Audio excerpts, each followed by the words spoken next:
When you speak with him, give us your insight into his level of frustration with the future of his New York Knicks. I never ever heard him say anything about, no frustrations, but I just know that Carmelo is a Knick to heart. Like he's like the Spike Lee of that thing. Like he's, when you think of New York, you think of Carmelo Anthony when you think of the Knicks, and I don't think how rough it gets. I mean, I don't know personally how he feels, but I don't see him like even thinking of bailing on that team like that, because he is New York City, and he does a lot for New York City. Just even him and his wife, and just that whole situation. They're like a big power couple, yeah. Yeah, and it's like it just makes being New York. So I see him. I mean, the best thing you do is get a better team around him.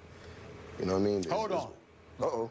Hold on. I knew this was coming. Right. He set me up, right? Yep. Let me tell you something, Jeezy. Let me tell you something. Talk to me. I love me some Carmelo Anthony. That's my man. Right. But I gotta ask you this question. He has not ever played in an NBA Finals. He's over 30 now. Right. I know Lala's doing her thing. She's on Power, my favorite show with Amari Hardwick and Fitty and all of them. I love that show, okay? I know what she's doing with herself. She's got a burgeoning career.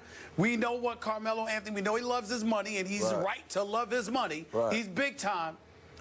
But you trying to tell me he a Knick to heart to the point where if the Knicks in the Eastern Conference are tugging back and forth at even being relevant towards making the playoffs, when you've got your future dwindling before your very eyes, because Father Time's going to catch up. You trying to tell me just stay with the Knicks no matter what? I mean, look, that's his attitude? If it was, I'm an over-loyal person, so I don't know. You know what I mean? Like, I'm quite sure he has lots of money, so I would do what, me personally, I would do what came first to heart, you know what I mean? Like, and I don't see him anywhere else, you know what I mean? I don't know where he sees himself, but if I saw him on the Cavaliers, I don't know. You know what I mean? For me, you know what I mean? It's just like even like with Bron when he went back to Cleveland, I know that was a personal decision, you know what I'm saying? So I don't think it had a lot to do with money. I think it had a lot to being like, I want to go back and represent this team because they got me to where I was. I got my ring, I'm back now. They was burning my man jerseys. Like, they had to hurt his heart. You know what I mean? So, you look at Carmelo, you kind of see the same thing. Like, if he goes somewhere, like, where would he go to? I mean, but you might know, though. Yes, he might, but he's not going to tell us either. Jeezy, real fast, we have to go to break. Your album comes out Friday, Church in These Streets. Give me one song to help me get up in the morning when that alarm goes off at 5 or work out too. It's called Just Win. Just Win. All right. First one we're going to download for sure. Thank you so much. So appreciate your time. Thank you. Steve. Got it. All right. Great, man. Beautiful. Appreciate it. Up next, the second installment of the college football playoff rankings were released last night. You might be surprised by some of the moves. Notre Dame is in, but should they be? We'll react to that on the other side of the break.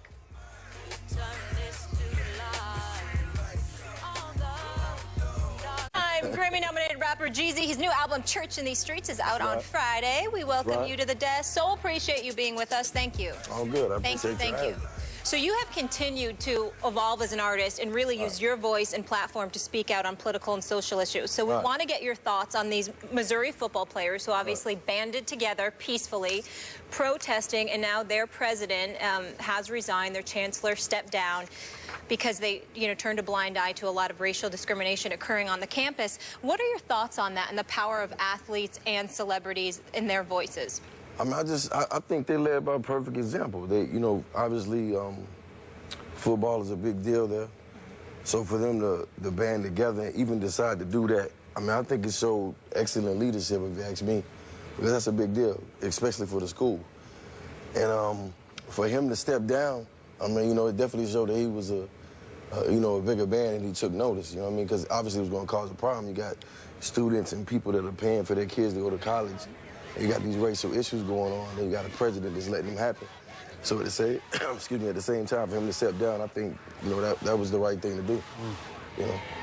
When you think about the football players getting themselves actively involved and them being college students, any thoughts come through your mind about what lessons professional athletes should take from this particular situation, if anything at all? I recall something happening. Was it the thing that happened with the guy that actually owned the Clippers?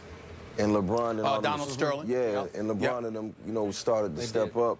And, you know, maybe that was something that even encouraged them to feel that they had that much power. Because sometimes, you know, just as an athlete or entertainer, sometimes you don't actually understand the power that you have until, you know, the situation presents itself.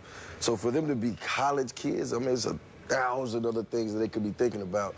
And for them to band together for that type of cause, I just think, you know, it had to start somewhere. And maybe what LeBron then was about to do, let them know that, you know, this is something that we could do together. You know what I mean? So to me, that was a big move. I'm quite sure, you know, the parents and the school was very proud of him.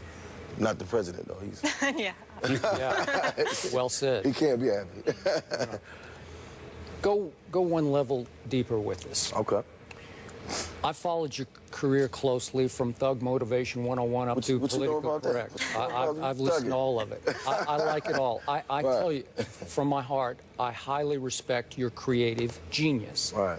Sometimes I'm unsure what ultimate message you want to convey through your lyrics to your fans. Right. Sometimes you say violence is not the means to the end to bring about change. Right. And sometimes it comes across to me as by whatever means necessary to bring about change. Right. Put that in perspective for us. Okay, well, two things. The first thing is, if you ever hear me talking about anything that has anything to do with any violence, it's more of a defensive position. You know, you're good with sports, so you know. Yeah. Yep. So it's not offensive. It's not me saying, hey, look, you know, I'm going to go out here, I'm going to do this to this person. It's saying no different than an officer or soldier, anybody that's at war. It's like, I got to protect myself. I got to protect my loved ones. I got to protect my family. And I'm willing to do so because I was raised to be a man. You know what I'm saying? So that's one take. And as far as the message, you know, you got to evolve. Thug motivation, believe me, I was really thugging. I got You know what I'm saying? I got it. It comes across, There was some man. thugging going on. Yeah. But that thugging, you know, was my past, and that's the only thing that I had that I could actually pull from and tell, you know, people what was really going on, you know what I'm saying? And when I learned that was when I used to write this young lady poems in school that I was trying to talk to, and I could never get her to go on a date, but my words changed the situation. There you go. So as I got into music, I started seeing my words change people's lives, and that's what made me, you know, just kind of go harder. But that was one step of it. But so if you go from thug motivation all the way to church in these streets, that's the evolution of Jeezy, and I'm gonna continue to evolve. So, you know, when you're a leader, you have to lead. You know what I mean? So I can only tell you what I know. You know what I'm saying? So I don't know a lot about sports. I don't know a lot about fixing cars or building houses, but I can tell you about life because I actually had a chance to live it. You have. So when you hear that, that's what you. I like that. Yeah. What's the message in church in these streets? Sorry, Stephen A. I mean, church in these streets was basically, you know, my grandmother raised me to be, you know, Baptist, you know, go to church, Sunday school, had the Easter speech, everything. But that's the only thing that really kept me balanced. You know what I mean? As a human being, as a man, as a person. You know what I mean? As a father. And you know, I just think sometimes we kind of forget that. So, you know, when you go to church and it sounds like the preacher is talking to you, maybe he is. And it's like when you come to my shows and I'm talking and you see the expression on these people's face, it's not just a rap concert. It's not, they're not here to be entertained. They're not here for the hieroglyphics or anything. They're here to hear how you feel about certain situations. And then when you tell them that, you know, you can walk off the stage and have somebody say, hey, man, you changed my life. So to me, it's like a small church. You know, I know it's kind of crazy to say that, but it's what it really is. And when you're sitting there and you're watching these people and, you know, you say certain things and they light up, it's no different than sitting in, you know, church in the back row and saying he's talking about me today. That's true. You know what I mean? So that's my take on it. You brought up about how when, you know, Thug Nation came out, you was talking about how you were thugging, you were really motivation. I'm sorry. Yeah. You was talking about how, you know, you had to be that way. What I'm wondering about is sometimes I see a lot of cats out there who are trying to be something that they're not. Right. They're trying to act like it's something that they had to do when in fact they didn't. Right. I want to know, as somebody in this game, do you see a lot of that? Do you see a lot of wannabes, a lot of perpetrators, a lot of individuals that are using folks like yourself and others who had to do what you had to do as an excuse to justify what they're doing when they didn't have to do it? Absolutely. And you got to understand. What do you say to them? Well, to me, it's real life, but when it comes becomes a business and it becomes lucrative and you're able to make money by emulating what somebody else has been through, people jump on that. It's no different from, you know, you just seen a Straight Outta Compton movie that just came out. You know what I mean? Yep. That was about a lifestyle. You know, Dr. Dre and all those guys really went through that, but somebody thought that it could be valuable if they put it in a movie form. So somebody got actually paid off of whatever they went through. You know, Eazy's no longer here and all those things. But I just think, you know, with this culture, when people see a chance to make money, they go at it. But I have no problem with that personally because I feel like if they're in the studio and they're on the road and they're making records, that's less people that are getting killed in the neighborhoods and being robbed or whatever, because now you're creating these ways for these young entrepreneurs to make these millions of dollars and they're actually getting employees and, you know, taking care of people that are around them and giving them jobs and situations. So it's like they're turning into small Fortune 500 companies and you really can't knock it. You know, I just stay in my lane and do what I do, but at this point, you know, it's business. You know what I mean? So you have achieved a powerful platform, not only in the black community, but for kids everywhere. Right. How much responsibility do you feel? How much does that scare you? Do you sometimes wake up and say, hey, I'm just a guy, you know, I'm just me, you know? I was talking to somebody about that the other day. I was like, you know, the difference between Kurt Cobain and Tupac is Tupac died believing and still fighting for it, and Kurt Cobain got to the point he was like, man, I can't take this anymore. Yep. You know what I mean? And sometimes I get caught in a, you know, rock in a hard place because it's like, am I a good guy?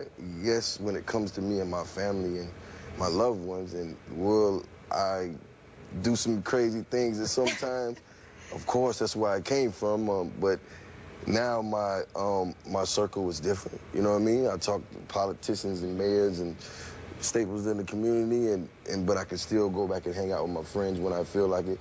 So it's like I'm kind of like caught trying to balance it, and I'm a Libra, so that's like even crazier. So it's like, you know, I find myself sometimes like, okay, what are you doing? And I think that's what makes me me and keeps me going and keeps me like solid and humble, is because I can see both sides, and I'm like, you know, it's like you going from being the people's champ to the city's hero. So it's good to be the people's champ. You could be the villain or anything. But when you start being the city's hero, you kind of got to watch, you know, what you do, because it's like, you know, you can do one bad thing and then everybody's like, oh man, see, he's never going to change. So it's just that, but that's what you hear in the music though. You hear somebody that wants to change and wants to do better, but at the same time you have certain things pulling and tugging on you and you're like, okay, well, I can't do that today. I'll try to, you know, do this, but you know, it's not easy. If that answers What's the hardest thing to shake? What's the hardest thing to shake? Bad habits. You know, not being as open as changed as you should be. You know, I'm a businessman now, so it's different. I have real business things going on. I have tequilas and I have companies and different stuff. So it's just like what I do in my music career actually affects that as well. And it wasn't like that at first, so now that's kind of hard to shake, because it's like now I got to make sure I'm on my A game, because everything could collapse now just by me speaking how I feel about certain things. You know how it go. You say the wrong lyric and then, you know, everybody's on you and all these you know hate I groups. know. Right. You feel me? Clickbait over there. Right. Yeah. So it's just a little risky, but the thing about it, I always learn to say, man, to myself, is just like, stay true to you, man. It's like you can't fail that way. You know what I mean? If you can get up and look at yourself in the mirror in the morning and know you're doing all you got to do to be better and to evolve and to continue to be productive, that's all you really can do, because you know nobody's perfect. And when you get in that, when you're trying to be perfect, you're already losing. You know what I'm saying? Was part of your evolution, your maturity, your new wisdom, dropping the young from Jeezy? Was that part of it? Absolutely. By the way, that saved you some more years and money too, just so you know. I got it. You're right. You're right. So we'll put young. You feel me?